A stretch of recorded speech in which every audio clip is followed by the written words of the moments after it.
우리가 교회에 대한 말씀을 전하고 나누는데, 우리가 사도행전 속에서 요즘에는 이제 초대교회의 모습을 통해서 교회의 본질, 또 교회의 바람직한 모습, 그런 것을 기억하고 배우게 됩니다. 근데 초대교회라고 해서 사실 다 완벽할까요? 초대교회라고 해서 주님이 생각하셨던 이상적인 그런 모든 면을 가지고 흠잡을 데가 없는 교회였을까? 그렇지는 않습니다. 사실 교회는 천국의 모형과 같이 우리가 생각되어지는 그런 것이지만, 그러나 천국 그 자체는 아니지요. 그러나 또 그만한 곳도 없지요. 그래서 이제 그 중에도 이제 초대교회를 우리가 그래도 교회에 실제로 존재했던 이상적인, 우리가 꿈으로 그리고 이론으로 그리고 있는 교회가 아니라 실제 했던 교회 가운데서 초대교회만한 교회도 사실 없거든요. 그래서 우리가 이제 초대교회를 이론적으로 뭐 교회론을 세워서 교회는 이래야 돼, 교회는 무엇이고, 교회는 어떻게 해야 되고, 교회는 뭐 성령이 어떻게 하고, 이렇게 얘기하지만, 그러나 그런 것들이 100% 실현되어진 적이 있겠습니까? 하나님이 세우신 에덴 동산에서도 죄가 행해졌는데, 사람들이 시작하고 사람들이 만든 그 속에서 완전하면 얼마나 완전하겠습니까?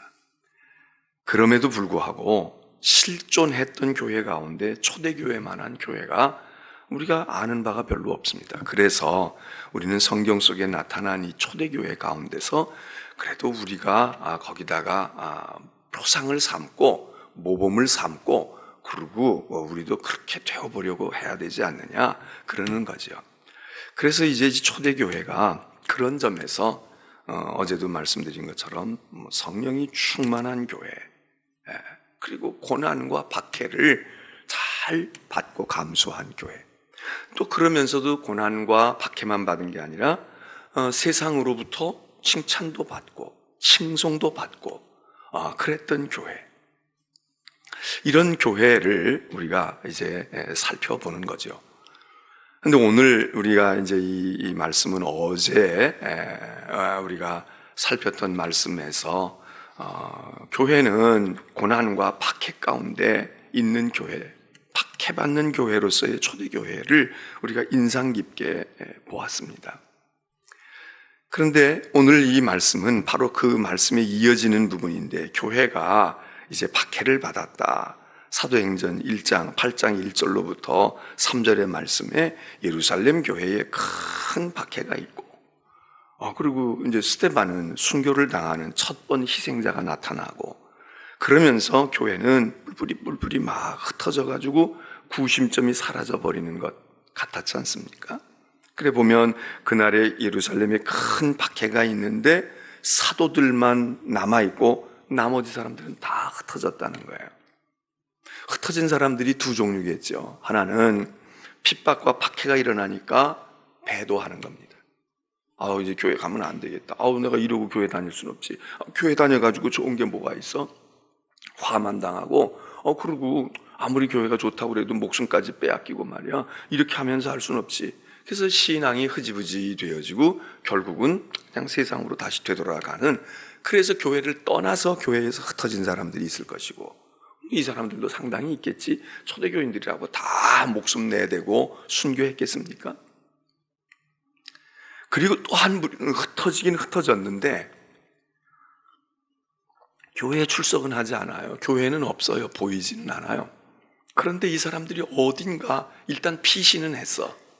불같은 박해가 떨어지니까 죽을 수밖에 없고, 그러니까 뭐 겁도 나겠죠, 이 사람들도. 그러나 어쨌든 흩어졌어요. 흩어졌는데 이 흩어진 사람들이 그냥 흩어진 게 아니라, 여기가 힘들면 여기서는 신앙생활을 못하지만 이런 박해의 손길을 좀 피해서 해야지.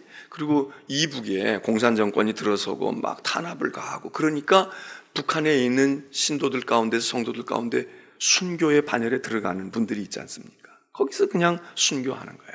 그냥 죽으면 죽으리다 그러고 있는 많지 않은 사람들이 있었는가 하면 그보다는 조금 더 많았지만, 그분들 가운데 이남으로 월남해서 아니, 남쪽에 가서 신앙생활하면 거기는 미군이 그래도 다스리고 말이야. 거기는 그래도 어쨌든 교회들이 있다고 하니까 우리 남쪽으로 가자. 그래서 월남해가지고 남쪽에 와서 신앙생활을 하고, 그래서 여기가 타양이지만 이곳을 고향 삼고 믿음을 이어가는 그런 무리들이 있듯이, 여기도 이제 흩어진 사람들 가운데는 믿음의 씨앗을 품고 여러 곳으로 흩어져서 자기들끼리 모여가지고 박해가 덜한 곳에서 그래서 신앙생활을 했다, 그 얘기입니다. 그래서 교회는 고난과 박해 속에서 결과적으로 보면 예루살렘 교회는 위축되었지만, 예루살렘 교회는 지금 정말 아주 십자가질 각오를 가지고 있는 사도들만이 그래도 우린 교회 지켜야지, 죽을 때 죽더라도 이 교회가 어떤 교회야, 그리고 지켜야지, 그리고 있는 사람들 외에는 많은 이들이 뿔뿔이 흩어져서 교회가 겉으로 볼 때는 다 풍비박산된 것 같지만, 그러나 나중에 보니까 그 복음의 불씨들이 온 사방으로 다 튀었단 말이죠. 다 튀어가지고, 그래서 아주 적극적으로 선교해야지, 복음을 전해야지, 내가 저 동네도 가고 사마리아도 가고 어디도 가야지 이러고 적극적으로 교회에 선교하기 위해서 간 사람들 때문에 부흥하기도 했지만은, 사실은 그것보다 이렇게 피치 못해서 그냥 선교의 뜻을 품은 게 아니라 그냥 나라도 믿음 지켜야지, 어디 가서라도 나 이거 주님을 버릴 수는 없어, 그리고서 갔던 이 피동적이고 수동적인 것처럼 보이는 이분들이 교회 부흥의 역사에 큰 역할을 했다 이거죠. 아주 큰 역할을 했어. 그래서 오늘 그 중에 이제 사마리아에도 그렇게 해서 복음의 불똥이 튀어갔다는 겁니다. 원래 사마리아 지역이 그렇게 아주 복음을 썩 받아들일 그럴 사람들이 아니잖아요. 그런데 사마리아에 어떻게 교회가 시작이 되었을까? 바로 그 흩어진 사람들이 4절에 보면 두루 다니며 복음을 전할세. 그 중에 한 사람, 초대교회에서 세웠던 빌립이라고 하는 7사람, 스데반과 같이 세워졌을 때 세워진 빌립이라는 사람이 있었는데, 그 빌립도 이제 아마 사마리아 쪽으로 갔었던 것 같아요. 사마리아 성에 내려가서 그리스도를 백성에게 전했다.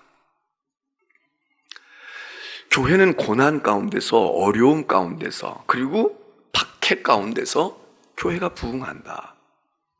이때 부흥은 이제 물론 이 초대교회는 양적으로도 부흥했습니다. 고난 속에 있었지만 오히려 이렇게 불똥이 막 사방으로 튀면서 결과적으로 보니까 고난 가운데서도 교회가 숫자적으로도 준 게 없어요. 예루살렘 교회는 줄었을지 모르지만 다른 데 막 부흥을 했으니까 그래서 부흥했지만, 어떤 때는 고난과 박해 속에서 외적인 양은 부흥하지 않을 때가 있습니다. 줄어듭니다.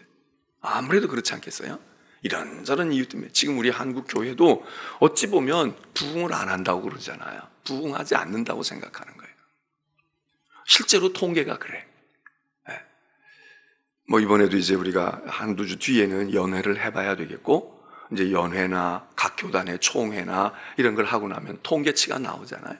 교인이 얼마 줄었냐, 또 늘었냐, 헌금이 늘었냐, 줄었냐, 이렇게 나오는데, 지금 근년에 요 최근의 통계를 보면 어느 교단을 막론하고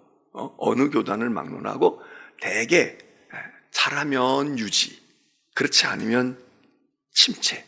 이건 여러 가지 이유가 있죠. 교인들의 이제 인구도 늘지 않으니까 그런 것도 있고, 하여튼 여러 가지. 그래서 줄어가서 준다. 지금 예전 같지 않아. 이게 지금 예전 같으면 그냥 자연적으로도 가만히 있어도 성장을 해야 되거든요. 그래서 한참 때 저희가 목회를 청장년 시절에 하거나 처음 시절 할 때는 교회가 예산을 세울 때 20%, 30%씩 신장을 해서 세워요. 왜? 그게 가능했거든. 경제적인 살림살이도 그때 우리가 70년대, 80년대 이때는 막 늘어날 때 아닙니까? 그러니까 교회도 그건 사실 느는 게 아니야. 그냥 사회도 느니까 느는 거라고요. 그러니까 그렇게 늘었어. 그래서 교회가 20%, 30% 성장은 보통이고 5% 성장? 이건 성장한 게 아닌 겁니다. 수도 그랬고 재정도 그랬고.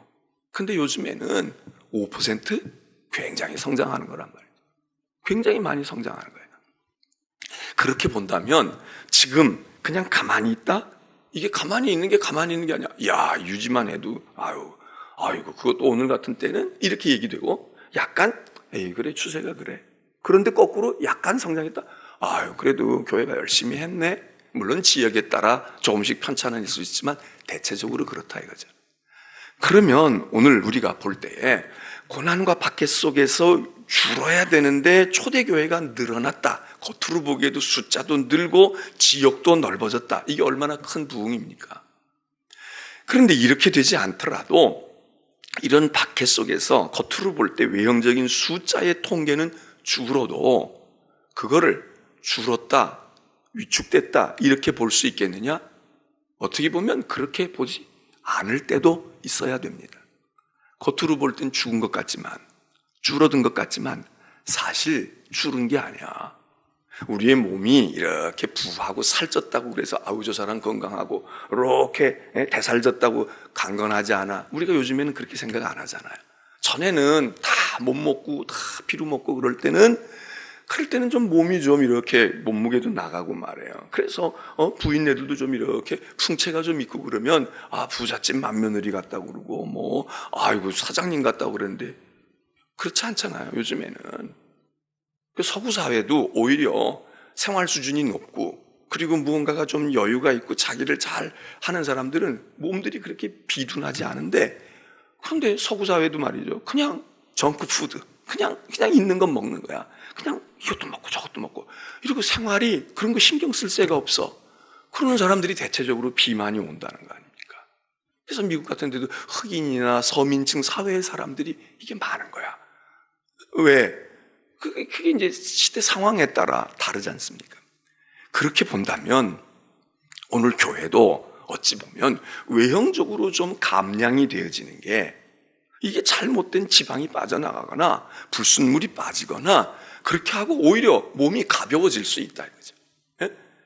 그냥 교회가 비둔한 것처럼 이렇게 되어 있어서 뭐 이 사람 저 사람 다 들어와서 그걸 좋게 보면 부흥이라고 볼 수 있지만 그 사람들이 들어와서 교회가 순수성을 상실해.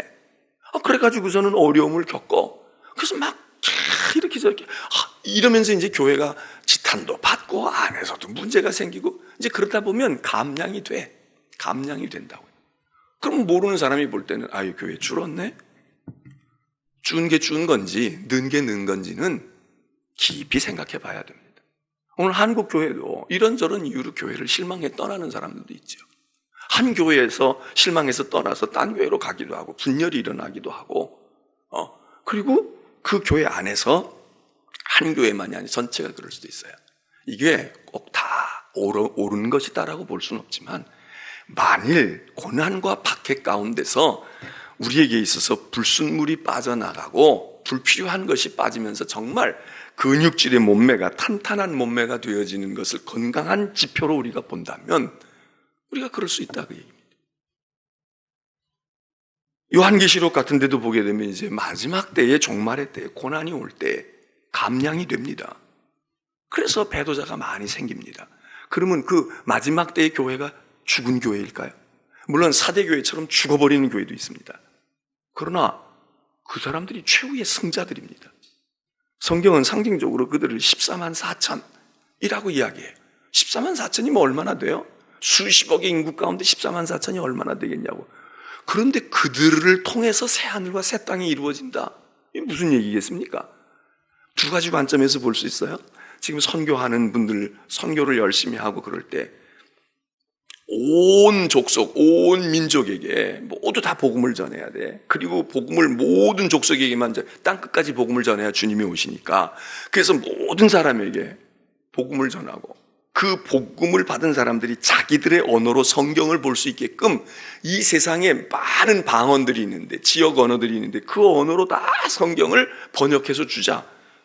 그렇게 하면 마지막이 올 거야. 예를 들어서 인구의 70%, 80%를 복음화해가지고 다 그리스도의 계절이 오게 하자. 우리도 70년대 이럴 때 그런 얘기 많이 했죠. 그리스도의 계절이 오는데 그냥 다 푸른 빛으로 그냥 다 성시화하는 거야. 인천도 90%, 100% 교인으로 만드는 거야. 이렇게 생각하기도 하지만 또 어떤 분들은 그건 가능하겠냐? 근데 모든 족속과 모든 나라에 복음을 들어보지 못한 사람이 없으면 안 돼. 그러니까 듣고 안 믿는 건 그들 생각이고 우리가 전해주지도 않아서 들어보지도 못했다면 주님이 그냥 저기 하시겠어, 오시겠어, 그때를 기다리시겠지. 그러니까 주님이 오시게 하려면 다 전해야 된다고. 그래서 거기에다가 또 기준을 두는, 그렇게 생각할 수도 있습니다. 그런데 여기 있는 말씀과 같이 교회는 고난과 박해에서 숫자가 적었다고 그래가지고, 숫자가 적으니까 주님이 그러면 아직도 이제 멀었잖아, 5%밖에 안 됐잖아, 그리고 주님이 안 오시느냐고요. 그렇게만 볼 수도 없어요. 여기 보면 오히려 가장 적을 때야. 그래서 요한계시록에는 이 연단과 화의 기간을 하나님이 감해 주시지 않으면 이 14만 4천도 여기 또 배도자가 나와. 그러니까 그때는 주님이 다급하셔가지고, 야, 이러다가는 이게 그나마 불씨도 다 없어지겠구나. 그럴 때에 주께서 오시는 게 이게 종말의 또 관점이기도 합니다. 그러니까 우리가 성경을 읽고 신앙을 가지다 보면 한 가지로만 볼 수가 없어요. 물론 복음을 열심히 전해야 돼. 전해서 많은 사람이 믿어서 땅 끝까지 복음이 전한다. 이거를 색깔로 칠해가지고 그걸로만 보느냐? 그렇지도 않아. 색깔이 다 칠해질 것 같은데 어느 순간 그냥 다 색깔이 휘발성이 돼가지고 날아가 버리기도 한다고요. 그러면은 절망일까? 아니, 요한계시록은 다른 관점에서 얘기해요. 야, 그나마 나머지 요거 있는 것도, 이것도 또 변질되면 어떡하니? 그래서 주님이 그냥 서둘러 오신다는 거야. 주님이 서둘러 오셔. 야, 이게 불같은 시험을 더 이상 주면 안 되겠어요. 그러니까 한 열흘만 주신다는 거야, 열흘만. 이게 한 50일 가면 남겠습니까? 당할 장사가 없는 거죠. 그러니까 주님이 조절하시는 건 주님이 하시는데, 그래서 여기 교회는 박해 가운데서, 어려움 가운데서 어떻게 보면 위축이 되기도 합니다. 그런데 박해 속에서 진정한 신앙인들이 있는 거예요. 숫자는 많지 않을 수도 있고, 또 어떤 때는 박해 때문에 부흥할 수도 있어요. 교회도 기도 제목이 생기면 더 기도하거든. 그래, 어떤 분이 그래요. 10여 년 전 답동 생각나요. 그때 우리 매일같이 기도했거든. 매일같이 모였거든요. 저녁마다 모였다고. 여기 그런 분들 계셔. 그때 우리가 왜 모였겠어? 편안하고 그냥 이제 예배당 지으니까 좋다 그랬으면 모였겠어요? 기도밖에 할 수가 없다. 기도밖에 이걸 어떻게 해? 이걸 말한다고 되지도 않고 이걸 어떻게 해? 그래서 그냥 기도한 거야. 우리가 생각해도, 저도 생각해도요, 그때 제가 좀 지금보다 젊었기도 했지만 그때 어떻게 그렇게 했지? 일주일 내내 다 온 분들이 있으시고 또 못 오지만 그래도 오는 거야. 시간 될 때 와서 기도한 거야. 그래서 그나마 그래도 요만큼이라도 된 거야. 그때 생각난다는 거야. 그때 생각나가지고 막 가슴이, 심장이 뛰는 분들이 있다고 그러고요. 또 생각나네. 이러는 분들이 있고, 또 어떤 분들은, 그때 그랬는데, 그래도 지금, 우리 교회, 그러니까 기도해야죠. 기도합니다. 꼭 좋은 거예요. 그렇다고 무슨 큰 난리가 난 것도 아니고, 우리가 그런 경각심을 가지고, 기도해야지. 교회는 그 속에서 단단해진단 말이죠. 그래서 이 초대교회가 박해 가운데 어찌 보면 고난을 당했지만, 초대교회는 사실 줄지도 않았어. 늘어났지만, 그 겉으로 늘어난 숫자도 숫자지만, 이때에 초대교회가 한번 감량을 한다고요. 왜? 교회가 얼마나 불붙어서 부흥했습니까? 하루에 3,000명씩 돌아왔대잖아. 그게 맨날 같이 한 달 동안 그렇게 돌아왔겠어요? 그 당시 예루살렘 인구가 얼마나 됐는데. 근데 그렇게 돌아온 날도 있겠지. 그리고 그게 머리를 다 세가지고 3,000명 하나씩 셌겠어요? 어림짐작으로 그러면 3,000명쯤 되겠는데, 그러니까 굉장히 많았겠죠. 그렇게 부흥을 하니까 계속 부흥할 줄 알았지만 계속 부흥하지 않는다고요. 그렇게 한 2, 3년만 하면 예루살렘이고 갈릴리고 완전히 다 100% 되게, 아니, 어느 땐가는 그게 꺾여. 그러면 그때는 또 다른 양상이 벌어져. 그게 고난과 박해 아닙니까? 근데 사실 이게 좋은 거죠. 불었다가 주는 듯 했다가, 그다가 또 식욕도 늘고 그래서 또 부흥하고 이러면서 전체적으로 커지면 이게 제일 이상적인 건데, 어쨌든 지금은 감량이 시작이 됐어요. 교회는 고난 가운데 부흥합니다. 양쪽으로 부흥할 수도 있지만, 양적인 것은 조금 줄어들지 모르지만 정의 군이 편성이 되는 거야. 정의의 군대가. 기드온이 하나님의 부르심을 받고 아말렉과 싸우러 가잖아요. 사사기에 보면. 그런데 사실 이스라엘이 오합지졸인 건 말할 것도 없지만 이 오합지졸의 장군이라고 지금 끌고 나가는 총사령관인 기드온 자신이 이 사람이 이 줏대도 없고 연약한 사람이라고요. 겁이 많은 사람이에요. 그래서 어떡합니까? 막 하나님 앞에 안 간다고 그러잖아요. 못 한다고 그러잖아. 그러면서 하나님을 시험하잖아요. 하나님 뭐 확실하게 내게 증거 주세요. 진짜 하나님이 살아계신 것, 나를 쓰신다고 하는 건 승리한다는. 그리고 하나님 보고 뭐 조건을 걸고 하나님한테 이렇게 해주세요, 이렇게 해주세요. 그래서 무슨 저기 솜 뭉치에, 양털 뭉치에 무슨 이슬이 먹느냐 안 먹느냐, 자기 손을 집어넣다가 어떻게 하면 깨끗해지냐. 이러고서 하나님을 나를 확신시켜 주세요. 하나님이 함께 한다는 건 내가 보여야지 가지. 이러고 벌벌 떨고 못했던 사람 아닙니까? 그걸 하나님이 비위를 다 맞춰가지고 보내. 근데 사실 따지고 보면 기드온은 좀 심한 사람이었지만 기드온만 그랬습니까? 모세도 비슷한 류입니다. 나는 혀가 둔하고요. 내가 40년 동안 애굽 떠나서 난 애굽 말도 다 잊어버렸어요. 그리고 난 이제 다시 돌아가고 싶지 않아요. 아픈 자기 트라우마가 있으니까. 근데 그걸 세우시는 거야. 예레미야는 안 그랬습니까? 예레미야도 자기 조상들 제사장들이 내침을 받은 사람들이야. 물론 자기네들 잘못해서 그랬지만, 그래서 말은 제사장이지만 주류가 아니라고 비주류란 말이에요. 그러니까 이게 정권에 대해서 도전한다는 게 쉬운 일이 아니니까 예레미야가 성격도 우울하고 침울하고 이런 사람 아닙니까? 소심한 사람이야. 예레미야도 똑같이 내가 어린아이와 같아서 문밖 출입도 할 줄 모르고 내가 말도 못 이러는 예레미야를 하나님께서 세웁니다. 그런 사람들이 끌어가는 이스라엘인이 오죽하겠어요. 그러니까 기드온 군사 그런데도 많이 모였잖아요. 3만 6천 명이 모여. 그러면 그걸 다 데리고 가도 사실 이대 전술로 써도 못 이겨. 근데 하나님이 다 추려내셔요. 야, 너 그거 말이 군대지? 그게 군대니? 걔네들 데려갔다간 말이야. 걔네들 건사하느라고 적군은 고사하고 너희들끼리 먹을 양식도 모자라지 너희들끼리 뒤치다거리 하다가 아무것도 못해. 서관도. 왜? 애당초 이스라엘의 힘을 의지하실 것 같으면 하나님이 이스라엘을 택했어요? 애굽이나 로마쯤 택해야 되지. 그런데 하나님이 애당초 우리 힘을 통해서 하려고 하시는 게 아니잖아요. 필요 없어. 그저 상징이야. 너희가 내가 나서서 직접 이렇게 내가 누군가를 통해서 하는 내 백성을 통해서 작게 데리고 와. 그래서 추려내고 그럴 때 이런저런 테스트를 하잖아요. 그래서 마음에 돌아가. 너희 집안 살림도 그렇고 걱정스러운 사람 가도 돼. 다 안 가도 된다고 걱정하지 마. 이러고 편안하게 해서 돌려보내고 그 다음에 하겠다는 사람도 저는 하겠다고 하지만 우리가 교회 일도 하겠다고 해서 다 하는 게 아닙니다. 사실은 하나님께서 한다고 우리가 하는 사람 다 기뻐하실 것 같죠? 기도원 용사 보면 만여 명은 하겠다는 거야. 근데 한번 데려가서 물 좀 먹여봐라. 난 물 먹고 이제 싸우러 갈 거야. 그런데 하나님께서 거기서 추려서 보내잖아요. 거기서 이렇게 하는 사람 추리고 보니까 300명밖에 안 돼. 그 100분의 이게 비율로 따지면 말이요, 100대 1의 경쟁을 두른 사람들이야. 그 300명 데리고 가서 아말렉을 물리친다는 거 아닙니까? 이게 작은 수잖아요. 300하고 3만 몇천 명을 어떻게 비교해? 그런데 이게 작은 게 아니에요. 그게 침체가 아니에요. 어떤 때에는 군인이 너무 많으면 전쟁에 다 이길까지는 못 이깁니다. 그러니까 정말 결정적인 위기의 순간에는 어떤 사람들이 나섭니까?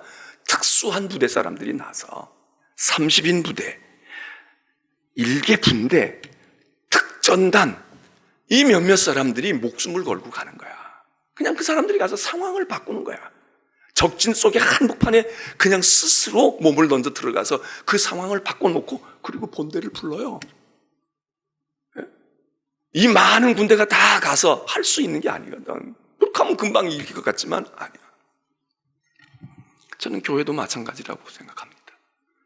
이제 60년대, 70년대, 80년대는 교회가 양쪽으로 부흥을 했어요. 아마 지금쯤은 추려내는 단계일 수도 있어요. 우리가 마지막 종말의 때는 추려내는 단계라고 했으니까 전도도 해야 되지만 전도는 고사하고 믿음을 가지고 있던 사람들도 이게 지금 이게 뿌리가 뽑힐 지경이야. 비바람이 불고 근데 거기서 남는 게 있는 거죠. 강원도에 저렇게 불이 나서 다 탔는데 어디 뉴스 보니까 나오더라고요. 토지가 토양이 회복되어지는 100년 걸린대. 100년. 들짐승, 산짐승이 돌아오는 데는 뭐 30년인가 얼마? 날짐승이 돌아오는 데는 뭐 얼마? 초목이 회복되어지는데 얼마? 근데 제일 늦은 게 토양이더라고. 토양이 원상복구되는 데는 100년이야. 우리 시대는 틀렸어. 그런데 토양이 완전히 회복이 안 돼도 안 나겠어요? 내년 봄, 아니 5월 봄부터 벌써 싹 나오는 거 있을 거야. 강한 놈들은 나오겠지. 여러분, 그런데 저렇게 불이 나서 안타깝기도 하지만 저 아프리카 대륙 같은 데는 수시로 저런다는 거 아니에요. 근데 다 태워진 것 같아. 근데 그게 또 약이 될 때도 있대잖아요. 그게 거기서 다 태워져서 이젠 망했다? 아니, 그게 새로운 시작이라는 거야. 거기서 막 움돋고 나온다는 거야. 교회는 고난, 어려움, 이게요, 여기서 망하는 사람도 생겨요. 시험 들고 믿음 잃어버리는 사람, 많은 사람이 생길 수 있어요. 그런데 진짜 생명은 이때 강인한 생명을 가지는 겁니다. 교회는 진짜 힘을 이때 가지는 거예요. 이럴 때 가져. 이스라엘 역사에도 이 남은 자들을 통해서, 그루터기 같은 자들을 통해서 하나님이 새싹을 통해서 새 역사를 이루시잖아요. 초대교회가 그 일을 봅니다. 그래서 말로 전도할 때 힘이 있고요. 그들이 표적을 행하고요. 그들이 막 귀신 쫓아내고 병자들을 고치고, 그리고 고난받으면서 한편으로 기쁨이 있다는 거예요. 큰 기쁨이 그들 가운데 있다. 이거 어떻게 세상이 알겠습니까? 큰 기쁨이 있다.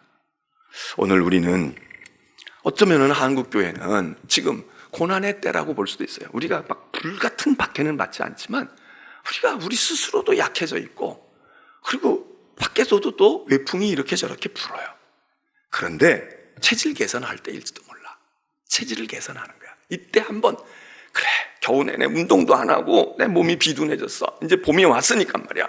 공기도 맑아지고 했으니까 내가 이제 아침 저녁 운동할 거야. 작심하고 하면 몸이 가벼워지고 군더더기가 빠져나가고 겉보기에는 조금 왜소해 보인 것 같은데 몸이 날렵해지고 한 것처럼 우리 교회도 성전 건축이 어떻게 보면 쉬운 일은 아니잖아요.